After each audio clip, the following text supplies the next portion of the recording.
본문에 등장하는 다윗은 이세의 8번째 아들입니다. 우리가 다윗을 믿음의 조상으로 치는 이유는 신구약 성경 중에서 가장 많이 등장하는 인물이 누구냐면요, 예수님이에요. 예수님은 1900번 이상 등장을 합니다. 1900번. 예. 신약에 등장하는데 1900번 이상 등장하는데 그 다음에 가장 많이 등장하는 사람이 947번으로 다윗이에요. 그리고 나머지 세 번째가 바로 843번째 등장하는 모세예요. 그러니까 예수님 다음으로 이 지구상에 태어난 인간 중에서 가장 많은 이름이 등장하는 사람이 누구라고요, 여러분? 다윗이라는 거예요. 그러니까 다윗이 그 정도로 중요한 사람이라는 거예요. 특별히 예수님을 아브라함의 후손이요 이렇게 명칭한 것은 몇 번이 안 돼요. 근데 다윗의 자손 예수 그리스도, 다윗의 뿌리 예수 그리스도, 이런 것이 신약 성경에 무려 58번 이상 나와요. 그러니까 신구약 전체의 내용은 예수님에 대한 내용이잖아요. 근데 그 예수님의 내용을 다룸에 있어서 예수님은 다윗의 후손으로 오셨다, 다윗의 뿌리다, 다윗의 가지다, 이렇게 해가지고 반드시 예수님과 더불어서 다윗을 묶어서 성경에서 설명한다는 거죠. 그러니까 다윗이 얼마만큼 중요한 인물인가를 우리가 알 수 있죠. 그뿐만 아니라 여러분이 잘 아시다시피 시편이 몇 편까지 여러분 기록이 되어 있어요?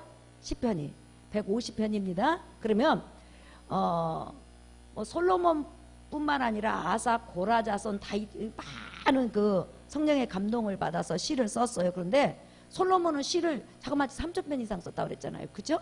예. 다윗도 시를 뭐 여기 시편에 나온 것만 썼겠냐는 거지. 10,000편도 더 쓸 수도 있죠. 그게 안 나왔으니까. 그런데 거기 이제 많은 사람이 성령의 감동 따라 이렇게 시편을 썼는데 거기서 이렇게 골라서 150편만 기록을 해놨는데 그 중에서 이건 정말 다윗의 시다. 나중에 이제 그거 모아가지고 이게 이제 시편이 이루어졌으니까 이게 다윗의 시다 해갖고 정확하게 이름 붙은 다윗의 시가 시편 150편에서 73편이나 돼요. 그리고 이름 없는 시도 많이 있어요. 그죠? 누구 거라고 안 나왔잖아요. 뭐 아삽의 시, 고라 자손의 시, 다윗의 시 이렇게 있는데 뭐 시편 119편은 그냥 전혀 그냥 119편, 120편 이런 식으로 나와 있잖아요. 그래 분명하게 이게 누가 썼다 이게 잘 모르는 거예요. 그래서 이름을 거기다 위에다 안 붙여준 거예요. 그러니까 이름을 안 붙이고 이것은 정확히 다윗이 기록했다. 이게 바로 150편 가운데서 73편이 기록됐으니 사실 시편의 한 2분의 1 정도는 다윗에 의해서 기록된 글이라는 것을 우리가 알 수 있죠. 그 다음에 다윗은 여러분이 아시다시피 이스라엘의 통일 두 번째 왕인 동시에 전 세계를 지배했던 왕이고, 그 다음에 사도행전 2장 30절에는 다윗을 뭐라고 하냐면 선지자다 그랬어요. 그러니까 왕이면서 선지자가 좀 몇 사람 있어요. 솔로몬도 선지자 겸 왕이었어요. 그 다음에 다윗도 왕이면서 선지자였죠. 그러니까 다윗의 일생을 보면은 정말 대단한 그런 사람이었죠. 그 다음에 더 중요한 게 있어요. 여러분이 열왕기상, 열왕기하, 역대상, 역대하를 읽으면 이런 단어가 나올 거예요. 자기 조상 다윗과 같이 정직하게 행하지 아니하였더라.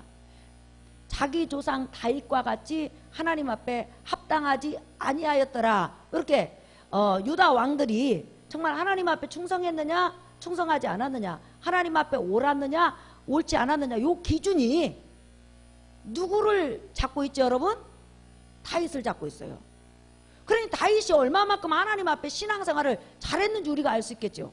보통 우리는 기준을 잡을 때 이 사람이 하나님 말씀대로 살았느냐 살지 않았느냐 이렇게 하는데 이 유다 왕들을 비교할 때 다윗처럼 살았느냐 그러면 하나님 앞에 충성한 거고 하나님 앞에 영광 돌린 거고, 다윗처럼 안 살았으면 하나님 앞에 영광을 돌리지 못한 거예요.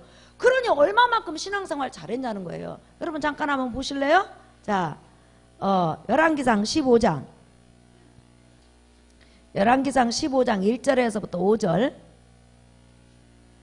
느바의 아들 여로보암 왕 18째 해 아비암이 유다 왕이 되고, 시작. 예루살렘에서 3년 동안 다스리니라. 그의 어머니의 이름은 마아가요 아비살롬의 딸이더라. 아비암이 그의 아버지가 이미 행한 모든 죄를 행하고 그의 마음이 그의 조상 다윗의 마음과 같지 아니하여 그의 하나님 앞에 온전하지 못하였으나 시작.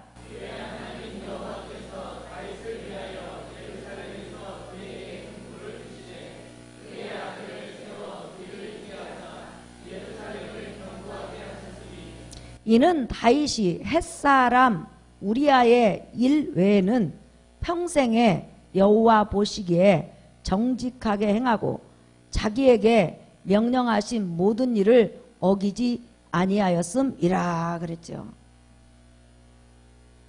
지금 유다 왕들의 그 하나님 앞에 충성했느냐 충성하지 않았느냐 기준점이 누구라고요? 다윗이라고 그랬죠. 왜 다윗을 기준점으로 뒀는지에 대해서 설명하는데, 다윗은 우리아의 아내 그 밧세바 일로 하나님 앞에 범죄한 거 이외에는 크게 하나님을 거역하고 하나님을 반역하고 하나님 뜻을 어긋난 그런 일을 별로 안 했다는 거예요. 물론 다윗이 죄를 안 지었다는 말이 아니에요. 다윗도 죄성을 가지고 선지자 노릇도 했고 죄성을 가지고 왕 노릇도 해서 넘어지기도 하고 자빠지기도 하고 시험도 들고 또 여러 가지 죄도 지었죠. 그러나 하나님이 보실 때 크게 하나님을 거역한다든지 하나님 백성의 그런 그 모든 것들을 망쳤다든지 성령을 거역해가지고 하나님 영광을 가렸다든지 이런 것이 없었다는 거예요. 그렇기 때문에 다윗은 분명히 죄성을 가지고 선지자 노릇을 했고 죄성을 가지고 왕 노릇을 했지만 하나님이 볼 때는 정말 정직하고 진실되고 하나님의 영광을 위해서 산 그런 왕이었다, 이렇게 성경에서 평가를 하고 있어요. 그러면 다윗이 여러분 한 15살에서부터 17살 때 사무엘 선지자로부터 네가 왕이 될 것이라고 기름 부음을 받아요. 그리고 나서 나중에 30세에 왕이 된 다음에 한 71살이나 72살에 살면 71살이나 72살에 죽었다면 한 50 몇 년 가까이 하나님 앞에서 하나님을 공식적으로 섬겼거든요. 예. 근데 어떻게 50년이 넘는 그 세월 동안에 하나님을 섬김에 있어서 이렇게 하나님 앞에 칭찬받을 수 있을까? 다른 사람이 잘했느냐 못했느냐의 표준을 다윗으로 삼고, 그 다음에 시편이 150편이 있는데 그 중에서 2분의 1 정도가 예수 그리스도에 대한 그런 예언인데 다윗에게 맡겼으며, 그 다음에 다윗을 최고의 그런 왕, 또한 예수 그리스도를 소개하면서 항상 다윗의 후손 예수 그리스도, 다윗의 뿌리 예수 그리스도, 다윗의 가지 예수 그리스도, 이렇게 항상 다윗과 더불어서 예수 그리스도를 붙여서 설명하니 사실상 우리가 창세 이래로 다윗처럼 하나님의 영광을 드러낸 그런 인물도 없다는 것을 오늘 우리 성경을 통해서 볼 수 있었죠. 그러면 다윗은 어떻게 그렇게 50년 넘도록 신앙을 지킬 수 있었느냐? 여러분도 주님 오실 때까지 정말 주님만 바라보고 천국을 향해서 가고 싶죠? 그런 사람 아멘 합시다. 우리는 죄성을 가졌고 연약하기 때문에 자칫하면 넘어지기도 하고 자빠지기도 하고 앞만 보고 가다가 대마처럼 그냥 뒤로 세상으로 가는 경우도 많이 있어요. 그런데 오늘 이 말씀을 통해서 여러분들이 천국까지 잘 꼴이 나기를 예수의 이름으로 축복합니다. 그러면 다윗이 그렇게 54년 가까이를 공식적으로 하나님을 섬겼는데 어떻게 그렇게 넘어지지 않고 자빠지지 않고 하나님 앞에 그렇게 다른 사람의 표준이 될 정도로 신앙생활을 잘할 수 있었느냐? 딱 한 가지 이유예요. 자, 여러분 한번 보실까요? 본문으로 넘어가 봐요. 역대상 29장 29절 읽어볼까요? 시작. 다윗 왕의 행적은 처음부터 끝까지 선견자 사무엘의 글과 선지자 나단의 글과 선견자 갓의 글에 다 기록되었고, 자, 다윗이 그렇게 그 험난한 인생을 살면서 또 다윗도 많은 부위를 얻었어요. 그럼에도 불구하고 자로나 우로나 치우치지 아니하고 우리아의 일 예는 그다지 하나님의 마음을 아프게 하지 않았다는 거죠. 아까 말했지만 죄성이 있기 때문에 죄는 지었죠. 그런데도 하나님이 보실 때 참으로 신앙생활 너 잘했다 이렇게 칭찬받을 수 있었던 이유는 뭐냐면 다윗에게는 성령 충만한 선견자와 선지자가 늘 곁에 있었다는 거예요. 이게 중요한 거예요, 여러분. 여러분, 다윗은 율법이 지배하는 나라의 왕이에요. 그러니까 안식일 날 그도 선지자이기 때문에 하나님의 말씀을 증거해요. 선지자는 하나님의 말씀을 해석해요. 선견자하고 선지자하고 뭐가 달라요? 선견자라는 뜻은 로에라는 뜻인데 뭐냐면 본다. 뭘 보냐? 하나님의 계시를 본다는 뜻이에요. 근데 선지자나 선견자나 같은 말이지만 선지자는 주로 하나님의 말씀을 해석하는 사람이고 또 하나님의 음성을 듣고 하나님 백성에게 말씀을 들려주는 그런 역할을 해요. 근데 선견자는 환상을 통해서 하나님께서 어떤 일을 보여주시고 그 보여주신 것을 또 백성에게 전해줄 뿐만 아니라 또 선지자처럼 하나님의 말씀을 해석하는 사람이에요. 그러니까 내 나이와 비슷한 사람인데 자, 다윗은 아침 저녁으로 하나님 앞에 예배 드려요. 그죠? 네. 그런데 중요한 것은 뭐냐면 우리가 다윗이 밧세바 일로 하나님 앞에 범죄했을 때 아침에도 예배 드렸고 저녁에도 예배 드렸다는 거예요. 조석으로. 또 안식일 날도 예배 드렸고 설교도 했다는 거예요. 그런데 문제는 뭐냐면 그 말씀 앞에서 죄가 가려졌을 때 그 죄를 크게 인식하지 못했는데 성령 충만한 나단이 와가지고 당신이 하나님 앞에 범죄했습니다. 다른 사람 아내를 빼앗기 위해서 그 남편을 간접살인하고 간접살인하는 걸로 또 모질해서 그 충성스러운 군사들을 적의 코앞에 두어가지고 일부러 죽였으니 하나님 앞에 죄가 큽니다. 이렇게 말했을 때 보통 사람 같으면 내가 나도 선지자인데 네가 무슨 말이야 하면서 얼마든지 대들고 따질 수 있잖아요. 그죠? 왜? 다윗도 선지자예요. 그리고 그 누구보다도 시편을 반절 이상 쓴 사람이에요. 그리고 늘 성령의 음성을 듣는 사람이에요. 그런데 나단이 그 이야기를 할 때 그대로 회개를 하잖아요. 그래서 시편 51편 보면 침상이 젖도록 하나님 앞에 회개했다고 그랬어요. 그러니까 다윗은 갓 선지자 같은 경우에도 다윗이 인구조사를 해요. 왜? 등 따스고 배부르니까 이 나라 이민족을 어떻게 할 것인가 이렇게 연구하다가 내가 군대를 한번 세워봐야 되겠다 하면서 하나님을 의지하던 그 믿음을 갑자기 군대를 의지하는 믿음으로 바꿔가려고 하니까 곧장 갓 선지자가 와가지고 당신 하나님 앞에 교만하다. 당신 인구조사하는 거 하나님이 기뻐하지 않다. 이렇게 했을 때 나도 선지자인데 네가 뭐야? 이렇게 하면서 따지지 않아요. 그냥 바로 무릎을 꿇고 그 하나님의 음성을 그대로 받아들였다는 거예요.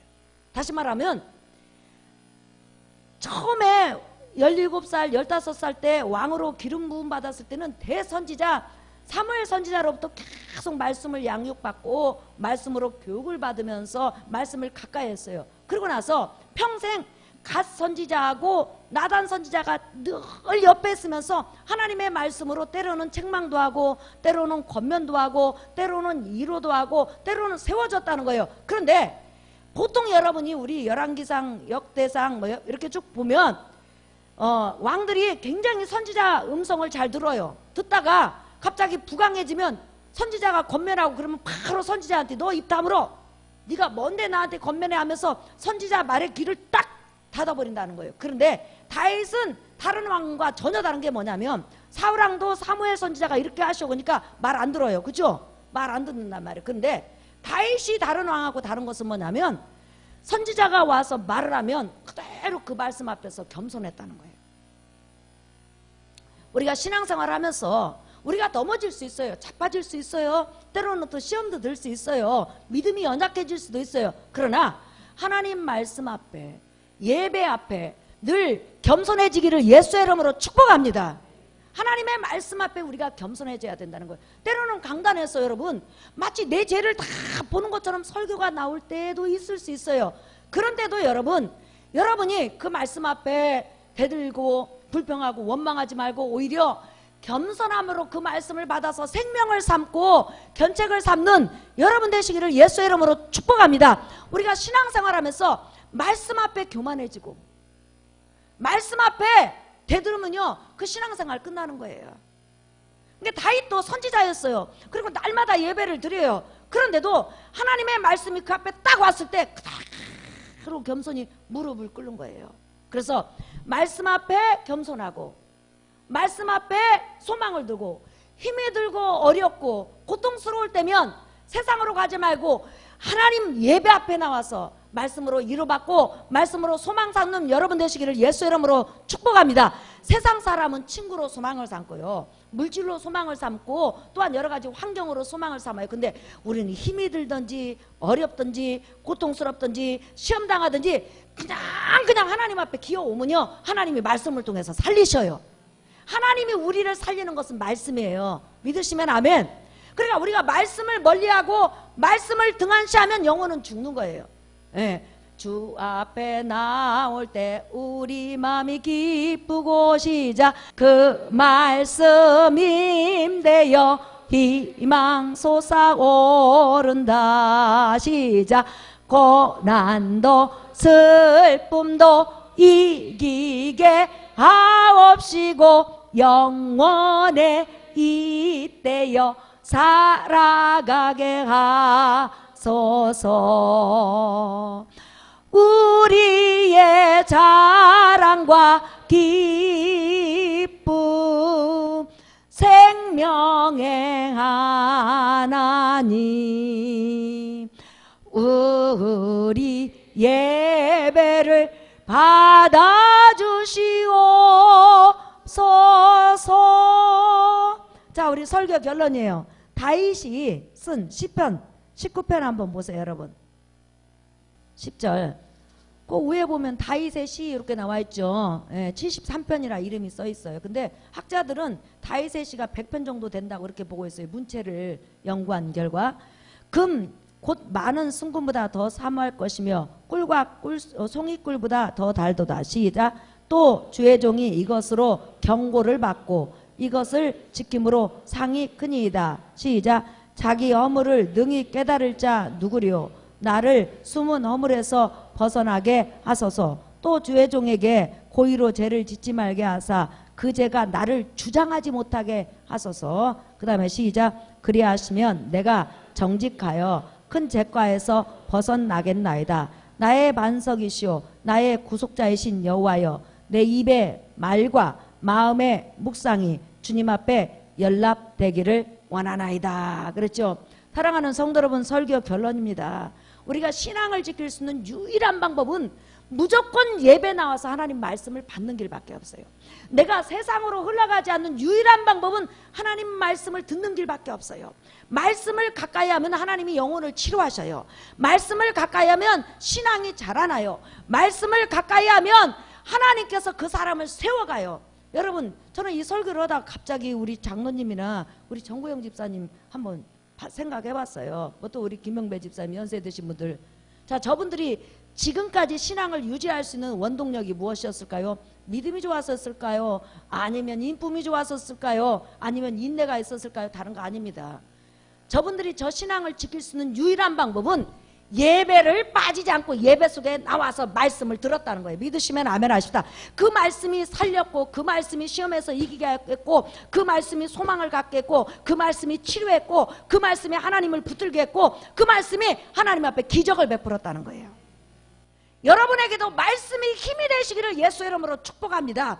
다윗이나 우리나 똑같이 연약해요. 범죄할 수 있어요. 그런데 우리가 하나님 앞에 마지막까지 잘 갈 수 있는 거, 천국까지 꼴이나 할 수 있는 신앙생활, 넘어지지 않는 거 딱 하나예요.